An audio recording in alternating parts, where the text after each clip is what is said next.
பிரியமான தேவ பிள்ளைகளே, உங்கள் யாவருக்கும் இயேசு நாமத்துல இந்த வெற்றியின் வார்த்தைக்கு உங்கள் அன்புடன் அழைக்கின்றேன். இயேசு வாழ்ந்த நாட்களில இயேசு ஒரு அற்புதமான ஒரு வார்த்தை சொன்னார். அதுதான் மத்தேயு எழுதின சுவிசேஷம் 17ஆம் அதிகாரம் 20ஆம் வசனம் சொல்லுகிறது, கடுகளவு விசுவாசம் உங்களுக்குள் இருந்தால் நீங்கள் இந்த மலையை பார்த்து பெயர்ந்து இவரை விட்டு போ என்று சொன்னா அது போகும், அது கீழ்ப்படியும். கடுகளவு விசுவாசம் உங்களுக்குள் இருந்தால், உங்க விசுவாசம், உங்க நம்பிக்கை ஒரு சின்ன கடுகளவு இருந்தால், இந்த மலையை பார்த்து நீ அப்புறம் விட விட்டு அப்புறம் போயிட்டு சொன்னால் அது உங்களுக்கு கீழ்ப்படியும். அப்ப விசுவாசனுடைய அளவு இயேசு சொல்றார், கடுகளவு விசுவாசம் இருந்தால் நம் மலையே பெயர்க்கலாம்.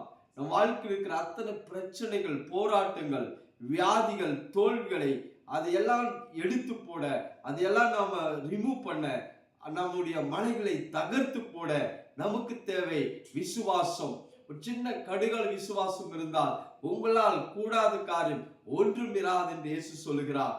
விசுவாசிக்கிறவனுக்கு எல்லாம் ஆகும்.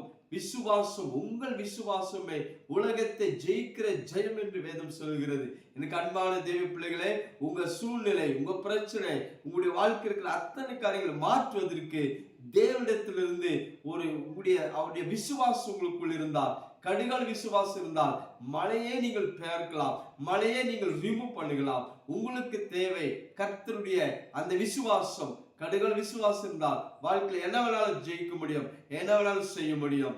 விசுவாசத்தை வளர்த்துக் கொள்ளுங்கள், விசுவாசத்தில் வாழுங்கள், பெரிய காரியங்களை கர்த்தர் செய்வார். கர்த்தர் தாம் உங்களை ஆசீர்வதிப்பாராக. ஆமென்.